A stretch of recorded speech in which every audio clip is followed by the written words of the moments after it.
Latest ವಾರ latest filmy ಸುದ್ದಿ ಇವತ್ತಿನ ವೀಕ್ಲಿ ರೌಂಡ್ ಆಫ್ ವಿಡಿಯೋಗೆ ಸ್ವಾಗತ. ಕಾಂತಾರ ಕಲೆಕ್ಷನ್ ಎಷ್ಟಾಯ್ತು? ಮಾರ್ಕ್ ಡಬ್ಬಿಂಗು ಶುರುವಾಯ್ತಂತೆ? ಟಾಕ್ಸಿಕ್ ವಿಡಿಯೋ ಲೀಕ್ ಆಯ್ತಾ? ಬನ್ನಿ ಇವತ್ತಿನ ವಿಡಿಯೋದಲ್ಲಿ ಈ ಎಲ್ಲಾ ಟ್ರೆಂಡಿಂಗ್ ಹಾಗೂ ಎಕ್ಸೈಟಿಂಗ್ ನ್ಯೂಸ್ಗಳ ಬಗ್ಗೆ ತಿಳ್ಕೊಂಬರೋಣ. ಕನ್ನಡ ಚಿತ್ರರಂಗದ ಖ್ಯಾತ ಕಾಮಿಡಿ ಕಲಾವಿದರಲ್ಲಿ ಒಬ್ಬರಾಗಿರುವಂತಹ ರಾಜು ತಾಳಿಕೋಟೆ ಅವರ ಹಠಾತ್ ಹೃದಯಾಘಾತದಿಂದ ನಮ್ಮನ್ನೆಲ್ಲ ದೈಹಿಕವಾಗಿ ಅಗಲಿದ್ದಾರೆ. ಕನ್ನಡ ಚಿತ್ರರಂಗಕ್ಕೆ ಅವರ ಕೊಡುಗೆ ಅಪಾರ. ಅವರ ಸಾಧನೆ ಅವರ ಸಿನಿಮಾಗಳ ಮೂಲಕ ಸದಾಕಾಲ ಜೀವಂತವಾಗಿರಲಿ. ಅವರನ್ನ ಕಳ್ಕೊಂಡಿರುವಂತಹ ಅವರ ಪ್ರೀತಿ ಪಾತ್ರರಿಗೆ ನಷ್ಟವನ್ನ ತುಂಬುವಂತಹ ಶಕ್ತಿ ಆ ದೇವರು ನೀಡ್ಲಿ ಅಂತ ಹಾರೈಸೋಣ. Big updates. ನಮ್ಮನ್ನೆಲ್ಲ ನಿಮ್ಮ ಫೇವ್ರೆಟ್ ಟಿವಿ ಶೋ ಯಾವ್ದಪ್ಪ ಅಂತ ಕೇಳಿದ್ರೆ 1 ಸೆಕೆಂಡ್ ಯೋಚನೆ ಮಾಡದೆ ತಟ್ಟಂತ ಹೇಳೋದು ವೀಕೆಂಡ್ ವಿತ್ ರಮೇಶ್ ಅಂತ. ತುಂಬಾ ಟೈಮ್ ಆಯ್ತು ರಮೇಶ್ ಅವರು ಈ ಕಾರ್ಯಕ್ರಮದ ಮೂಲಕ ನಮಗ್ ಸಿಕ್ಕಿ. ಈಗ ಹೊಸ ಸೀಸನ್ ಸ್ಟಾರ್ಟ್ ಆಗೋದು ಪಕ್ಕಾ ಆಗಿದೆ. ಇತ್ತೀಚೆಗಷ್ಟೇ ಜಿ ಕನ್ನಡ ಇದರ ಪ್ರೋಮೋವನ್ನ ಕೂಡ ರಿಲೀಸ್ ಮಾಡಿದೆ. ವಿಶೇಷ ಅನ್ನೋ ಹಾಗೆ ಕೊನೆಗೂ ರಿಷಬ್ ಶೆಟ್ಟಿ ಈ ಕಾರ್ಯಕ್ರಮದ ಮೂಲಕ ಸಾಧಕರ ಸೀಟ್ ಮೇಲೆ ಕಾಣ್ತಾ ಇದ್ದಾರೆ. ಅಷ್ಟೊಂದು ವರ್ಷಗಳ ಕಾಲ ಕನ್ನಡ ಚಿತ್ರರಂಗದಲ್ಲಿ ಕಷ್ಟಪಟ್ಟಿದ್ದಕ್ಕೆ ನಿಜಕ್ಕೂ ಕೂಡ ಆ ಸೀಟ್ ಮೇಲೆ ಅವರು ಮೋಸ್ಟ್ ಡಿಸರ್ವಿಂಗ್ ಅಂತ ಮನಸ್ಸು ತುಂಬಿ ಹೇಳ್ಬೋದು. ನನ್ನ ಹಾಗೆ ನೀವು ಕೂಡ ಈ ಎಪಿಸೋಡ್ ನ ನೋಡೋದಕ್ಕೆ ಕಾಯ್ತಾ ಇದ್ದೀರಾ ಅಂತ ಅನ್ಕೋತೀನಿ. ಮಾರ್ಕ್ ಸಿನಿಮಾ ಸದ್ಯಕ್ಕೆ ಕನ್ನಡದ one of the big budget ಹಾಗೂ ಅತ್ಯಂತ ಬಹುನಿರೀಕ್ಷಿತ ಸಿನಿಮಾಗಳಲ್ಲಿ ವೇಗವಾಗಿ ತನ್ನ ಶೂಟಿಂಗ್ ಹಾಗೂ ಪೋಸ್ಟ್ ಪ್ರೊಡಕ್ಷನ್ ಕೆಲಸಗಳನ್ನ ಮುಗಿಸ್ಕೊಂಡು ಡಿಸೆಂಬರ್ಗೆ ರಿಲೀಸ್ ಆಗೋದಕ್ಕೆ ರೆಡಿಯಾಗಿರುವಂತಹ ಸಿನಿಮಾ. ಪ್ರತಿಯೊಬ್ಬ ಬಿಗ್ ಸ್ಟಾರ್ ಹಾಗೂ ಬಿಗ್ ಬಜೆಟ್ ಸಿನಿಮಾಗಳು ಈ ರೀತಿ ಫಾಸ್ಟ್ ಆಗಿ ರೆಡಿ ಆಗೋದಾದ್ರೆ ಇಂಡಸ್ಟ್ರಿ ಹೇಗ್ ಬೆಳಿಬೋದಲ್ವಾ? ಇದೆಲ್ಲ ಬಿಡಿ, ಮಾರ್ಕ್ ಪಾಳೆಯದಿಂದ ಈಗ ಮತ್ತೊಂದು ಅಪ್ಡೇಟ್ ಸಿಕ್ಕಿದೆ. ಅದೇನಪ್ಪಾ ಅಂದ್ರೆ ಸಿನಿಮಾದ ಡಬ್ಬಿಂಗ್ ಕೂಡ ಈಗಾಗಲೇ ಸ್ಟಾರ್ಟ್ ಆಗಿದೆಯಂತೆ. ಇತ್ತೀಚೆಗೆ ಸಿನಿಮಾಗಾಗಿ ಡ್ರ್ಯಾಗನ್ ಮಂಜು ತಮ್ಮ ಡಬ್ಬಿಂಗ್ ಅನ್ನ ಪೂರೈಸಿರುವಂತಹ ಫೋಟೋಗಳು ಸೋಷಿಯಲ್ ಮೀಡಿಯಾದಲ್ಲಿ ವೈರಲ್ ಆಗ್ತಾ ಇದ್ದು, ಫಿಲ್ಮ್ ಟೀಮ್ ನಿಜಕ್ಕೂ ಕೂಡ ನಿದ್ದೆ ಬಿಟ್ಟು ಸಿನಿಮಾದ ರಿಲೀಸ್ಗಾಗಿ ಫಾಸ್ಟ್ ಅಂಡ್ ಫ್ಯೂರಿಯಸ್ ರೀತಿಯಲ್ಲಿ ಕೆಲಸ ಮಾಡ್ತಿದ್ದಾರೆ ಅಂತ ಡೌಟೇ ಇಲ್ಲದೆ ಹೇಳ್ಬೋದು. ಇದೇ ಅಕ್ಟೋಬರ್ 31ರಿಂದ PRK ಪ್ರೊಡಕ್ಷನ್ ನಿರ್ಮಾಣದ ಮಾರಿಗಲ್ಲು ವೆಬ್ ಸೀರೀಸ್ ZEE5 ನಲ್ಲಿ ರಿಲೀಸ್ ಆಗ್ತಾ ಇದೆ. ಇದರ ಟೀಸರ್ ಕೂಡ ರಿಲೀಸ್ ಆಗಿದ್ದು ಧನಂಜಯ್ ಅವರ ವಾಯ್ಸ್ ನಲ್ಲಿ ಸಖತ್ ಇಂಟೆನ್ಸಿವ್ ಆಗಿ ಮೂಡ್ ಬಂದಿದೆ. ಅದರಲ್ಲೂ ಸ್ಟಾರ್ಟಿಂಗ್ ಅಲ್ಲಿ ಅಪ್ಪು ಅವರನ್ನ ತೋರಿಸಿರುವಂತಹ ರೀತಿ ನಿಜಕ್ಕೂ ಕೂಡ ವಿಸ್ಮಯ. ಕದಂಬರ ಕಾಲದ ನಿಧಿಯನ್ನ ಹುಡುಕುವಂತಹ ಈ ಕತೆ ಖಂಡಿತವಾಗ್ಲೂ ಕನ್ನಡದ ವೆಬ್ ಸೀರೀಸ್ ಲೋಕದಲ್ಲಿ ಸಾಕಷ್ಟು ಸೆನ್ಸೇಷನ್ ಅನ್ನ ಸೃಷ್ಟಿ ಮಾಡುತ್ತೆ. ಕನ್ನಡದಲ್ಲಿ ಒಂದ್ ಒಳ್ಳೆ ವೆಬ್ ಸೀರೀಸ್ ಬರ್ತಾ ಇಲ್ಲ ಅಂತ ಕಂಪ್ಲೇಂಟ್ ಮಾಡಿದವ್ರಿಗೆ ಖಂಡಿತವಾಗ್ಲೂ ಪರ್ಫೆಕ್ಟ್ ರಿಪ್ಲೈ ರೀತಿಯಲ್ಲಿ ಕಾಣಿಸ್ತಾ ಇದೆ ಅನ್ನೋದು ನನ್ನ ಒಪಿನಿಯನ್. ಅಂಡ್ ಇತ್ತೀಚೆಗೆ ರಿಲೀಸ್ ಆಗಿರುವಂತಹ ಸುಮಾರು ವೆಬ್ ಸೀರೀಸ್ ಗಳು ಕೂಡ ಚೆನ್ನಾಗಿ ಮೂಡ್ ಬಂದಿತ್ತು. ಕನ್ನಡದ ವೆಬ್ ಸೀರೀಸ್ ಕಮ್ಯುನಿಟಿ ದಿನೇ ದಿನೇ ಬೆಳೀತಾ ಇರೋದು ಭಾರಿ ಖುಷಿ ತಂದಿದೆ. ಟೀಸರ್ ನೋಡಿ ನಿಮ್ಗೆ ಏನ್ ಅನಿಸ್ತು ಅನ್ನೋದನ್ನ ಕಮೆಂಟ್ ಮಾಡಿ ತಿಳಿಸಿ. Theatrical releases. ಈ ವಾರ ಕನ್ನಡದಲ್ಲಿ ಟೈಮ್ ಪಾಸ್, ಪ್ರೇಮಿಗಳ ಗಮನಕ್ಕೆ ಸಿನಿಮಾಗಳು ರಿಲೀಸ್ ಆಗ್ತಾ ಇದೆ. ತಮಿಳಿನಲ್ಲಿ ಡ್ಯೂಡ್ ಹಾಗೂ ಬೈಸನ್ ಸಿನಿಮಾಗಳು ರಿಲೀಸ್ ಆಗ್ತಿದೆ. ತೆಲುಗಿನಲ್ಲಿ Telusu Kada and K Ramp ಸಿನಿಮಾಗಳು ರಿಲೀಸ್ ಆಗ್ತಿದೆ. ನಮ್ಮ ಸಿನಿಮಾಗಳು ಚೆನ್ನಾಗಿದ್ದಲ್ಲಿ ಥಿಯೇಟರ್ಗೆ ಹೋಗಿ ವಿಸಿಟ್ ಮಾಡಿ. Extras and buzz. Kantara chapter 1 ಕರ್ನಾಟಕದಲ್ಲಿ ಅಂದ್ರೆ ಕನ್ನಡ ಫಿಲ್ಮ್ ಇಂಡಸ್ಟ್ರಿಯ ಲೇಟೆಸ್ಟ್ ಇಂಡಸ್ಟ್ರಿ ಹಿಟ್ ಆಗಿ ರೂಪುಗೊಂಡಿದೆ. 11 ದಿನಕ್ಕೆ ವರ್ಲ್ಡ್ ವೈಡ್ ಕಲೆಕ್ಷನ್ 655 ಕೋಟಿ ರೂಪಾಯಿಗಳನ್ನ ಕೂಡ ಮೀರಿದೆ. ಕನಿಷ್ಠ ಪಕ್ಷ ಸಿನಿಮಾ 800 ಕೋಟಿ ರೂಪಾಯಿಗಳನ್ನ ಮೀರಿ ಕಲೆಕ್ಷನ್ ಮಾಡುವಂತಹ ಸಾಧ್ಯತೆಯನ್ನ ತೋರಿಸ್ತಾ ಇದೆ.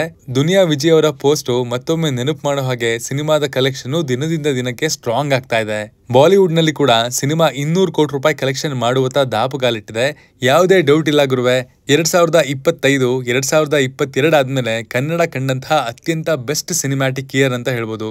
ಇದನ್ನ ಕೊಟ್ಟಂತಹ ರಿಷಬ್ ಶೆಟ್ಟಿ ಅಂಡ್ ಟೀಮ್ ಮತ್ತು ರಾಜ್ಬಿ ಶೆಟ್ಟಿ ಅಂಡ್ ಟೀಮ್ ಅವ್ರಿಗೆ ಪ್ರತಿಯೊಬ್ಬ ಕನ್ನಡಿಗನಿಂದ ಧನ್ಯವಾದಗಳು. ಕನ್ನಡ ಚಿತ್ರರಂಗದ ಹಿರಿಯ ಹಾಸ್ಯ ಕಲಾವಿದರಾಗಿರುವಂತಹ ಉಮೇಶ್ ಅವರು ಅನಾರೋಗ್ಯದ ಕಾರಣದಿಂದಾಗಿ ಆಸ್ಪತ್ರೆಗೆ ದಾಖಲಾಗಿದ್ದಾರೆ. ಆದಷ್ಟು ಬೇಗ ಅವರು ಗುಣಮುಖರಾಗಿ ಮತ್ತೆ ನಮ್ಮ ಮುಂದೆ ದೊಡ್ಡ ಪರದೆ ಮೇಲೆ ಕಾಣಿಸ್ಕೊಳ್ಳೋ ಹಾಗೆ ಆಗ್ಲಿ ಅಂತ ಹಾರೈಸೋಣ. STR ಅವರ ಅರಸನ್ ಸಿನಿಮಾದಲ್ಲಿ ಕಿಚ್ಚ ಹಾಗೂ ಉಪ್ಪಿ ಕಾಣಿಸ್ಕೊಳ್ತಾ ಇದ್ದಾರೆ ಅಂತ ಪ್ರತಿಷ್ಠಿತ ಸೈಮಾ ತನ್ನ ಟ್ವಿಟರ್ ಖಾತೆಯಲ್ಲಿ ಹಂಚಿಕೊಂಡಿತ್ತು. ಸೋಷಿಯಲ್ ಮೀಡಿಯಾದಲ್ಲಿ ಪ್ರತಿಯೊಬ್ಬ ಫ್ಯಾನ್ ಕೂಡ ಇದನ್ನ ನಿಜ ಅಂತ ನಂಬ್ಕೊಂಡು ಕೆಲವರು ಅದರ ಪರವಾಗಿ ಮಾತಾಡಿದ್ರೆ, ಹೆಚ್ಚಿನವರು ಯಾಕ್ ಬಾಸ್ ಬೇರೆ ಭಾಷೆಗಳಲ್ಲಿ ವಿಲನ್ ಆಗೋದಕ್ಕೆ ಹೊರಟಿದ್ರಾ ಅಂತ ಬೇಸರವನ್ನ ವ್ಯಕ್ತಪಡಿಸಿದ್ರು.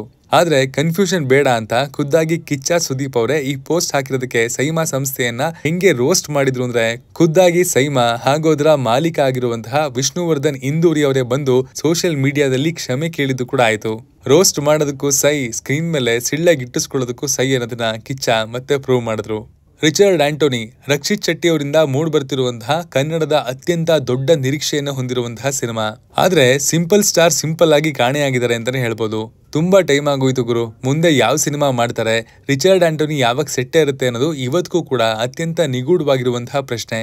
ಆದ್ರೆ ಇತ್ತೀಚೆಗಷ್ಟೇ ಹಿಂದಿ ಇಂಟರ್ವ್ಯೂನಲ್ಲಿ ಇದೇ ಪ್ರಶ್ನೆಯನ್ನ ರಿಷಬ್ ಶೆಟ್ಟಿ ಅವರಿಗೆ ಕೇಳಿದಾಗ, ಹಾಗೇನಿಲ್ಲ, ರಕ್ಷಿತ್ ಅಮೆರಿಕಾದಲ್ಲಿ ಸಿನಿಮಾದ ಫೈನಲ್ ಡ್ರಾಫ್ಟ್ ಬರಿತಾ ಇದ್ದಾನೆ ಅನ್ನೋದನ್ನ ಹೇಳ್ಕೊಂಡಿದ್ದಾರೆ. ಅವರ ಮಾತು ಸದ್ಯಕ್ಕಂತೂ ನಮ್ಗೆ ಹೋಪ್ ಕೊಟ್ಟಿದೆ. ಆದ್ರೆ ರಕ್ಷಿತ್ ಶೆಟ್ಟಿ ಅವರು ಸಿನಿಮಾದ ಬಗ್ಗೆ ಅಪ್ಡೇಟ್ ಆದಷ್ಟು ಬೇಗ ಕೊಟ್ರೆ ಒಳ್ಳೇದು. ಲೇಟ್ ಆಗಿ ಬಂದ್ರು ಬೆಸ್ಟ್ ಕ್ವಾಲಿಟಿನ ನಿಮಗೆ ಕೊಡ್ತೀನಿ ಅಂತ ಯಾವತ್ತೋ ರಕ್ಷಿತ್ ಶೆಟ್ಟಿ ಅವರು ಹೇಳಿದ ನೆನಪು. ಆದ್ರೆ ಕಾಯ್ತಾ ವರ್ಷಾನಗಟ್ಲೆ ಆಗೋದ್ರೆ ಆಮೇಲೆ ನಾವ್ ಯಾವ ಸಿನಿಮಾನ ಕಾಯ್ತಾ ಇದ್ವಿ ಅದು ನೆನಪಾಗೋದ್ರೆ ಕಷ್ಟ ಅಲ್ವಾ. ಕನಿಷ್ಠ ಪಕ್ಷ ಈ ವರ್ಷದ ಒಳಗಡೆ ಇನ್ನೊಂದೇನಾದ್ರೂ ಅಪ್ಡೇಟ್ ಕೊಟ್ರೆ ಅಭಿಮಾನಿಗಳ ಬಡ ಜೀವ ಬದುಕೊಳ್ಳುತ್ತೆ. ರಿಷಬ್ ಶೆಟ್ಟಿ ಅವರ ಮುಂದಿನ ಸಿನಿಮಾಗಳ ಲೈನ್ ಅಪ್ ಬಗ್ಗೆ ನಿಮ್ಗೆಲ್ಲ ಗೊತ್ತು. And with this line ups ಅವರು ಸಖತ್ ಬಿಸಿ ಸ್ಟಾರ್. ಅವರ ಕೈಯಲ್ಲಿ ಸದ್ಯದ ಮಟ್ಟಿಗೆ ಹೋಲಿಸಿದ್ರೆ ಬಿಗ್ ಬಜೆಟ್ ನ ದೊಡ್ಡ ಸಿನಿಮಾಗಳ ಸಂಖ್ಯೆ ಬೇಕಾದಷ್ಟಿದೆ. ಆದ್ರೆ ಈಗ ಅವರ ಮುಂದಿನ ಸಿನಿಮಾದ ಬಗ್ಗೆ ಕೇಳಿ ಬರ್ತಾ ಇರುವಂತಹ ಗಾಳಿ ಸುದ್ದಿ ಸೋಷಿಯಲ್ ಮೀಡಿಯಾದಲ್ಲಿ ಸಖತ್ ವೈರಲ್ ಆಗ್ತಿದೆ. ನಿಮ್ಗೆಲ್ಲ ನೆನಪಿರ್ಬೋದು, ಹೊಂಬಾಳೆ ಫಿಲ್ಮ್ ಸಂಸ್ಥೆ ಬಾಲಿವುಡ್ ನ ಗ್ರೀಕ್ ಗಾಡ್ ಎಂದು ಕರೆಯಲ್ಪಡುವಂತಹ ಹೃತಿಕ್ ರೋಷನ್ ಅವ್ರ ಜೊತೆಗೆ ಸಿನಿಮಾ ಮಾಡ್ತೀವಿ ಅಂತ ಹೇಳ್ಕೊಂಡಿದ್ರು. ಆ ಸಿನಿಮಾ ಯಾವಾಗ ಮುಹೂರ್ತ ಪೂಜೆ ಆಗುತ್ತೆ, ಯಾವಾಗ ಸ್ಟಾರ್ಟ್ ಆಗುತ್ತೆ, ಡೈರೆಕ್ಟರ್ ಯಾರು, ಹೀಗೆ ಕೇಳ್ತಾ ಹೋದ್ರೆ ಮುಗಿಯದಂತಹ ಪ್ರಶ್ನೆಗಳನ್ನ ಹೊಂದಿದೆ. ಅದರಲ್ಲೂ ಸ್ಪೆಷಲ್ ಆಗಿ ಡೈರೆಕ್ಟರ್ ಯಾರು ಅಂತ ಗೊತ್ತಿರಲಿಲ್ಲ.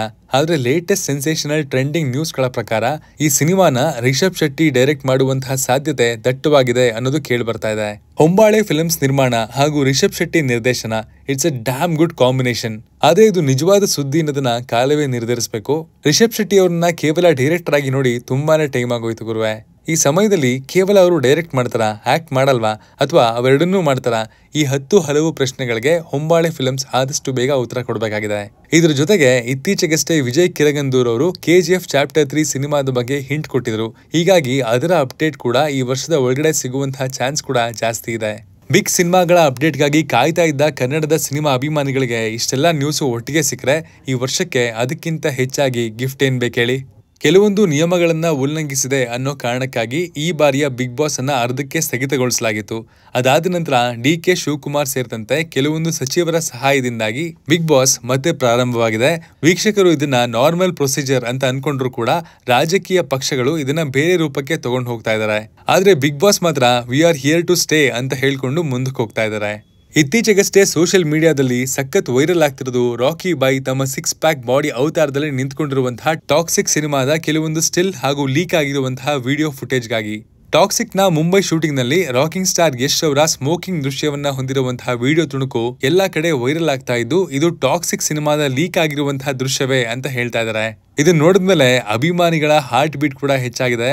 ಪಕ್ಕಾ ಮಾಸ್ ಅವತಾರದಲ್ಲಿ ಅವ್ರನ್ನ ನೋಡೋದಕ್ಕೆ ಅವರ ಅಭಿಮಾನಿಗಳಂತೂ ಫುಲ್ ವೈಟಿಂಗ್. ಆದ್ರೆ ಇನ್ನೂ ಅರ್ಧ ವರ್ಷ ಕಾಯಬೇಕಲ್ಲ ಅನ್ನೋ ಕೊರಗು ಮಾತ್ರ ಮನ್ಸಲ್ಲಿ ಖಂಡಿತ ಇದೆ. ನೋಡ್ತಾ ವೀಕ್ಲಿ ರೌಂಡ್ ಆಫ್ ಮುಗ್ದೇ ಹೋಯ್ತು. ನೋ ವರಿ, ಮುಂದಿನ ವಾರದ ಸಿನಿಮಾ ಸುದ್ದಿಗಳ ಜೊತೆಗೆ ನಾನು ನಿಮಗೆ ಮತ್ತೆ ಸಿಗ್ತೀನಿ.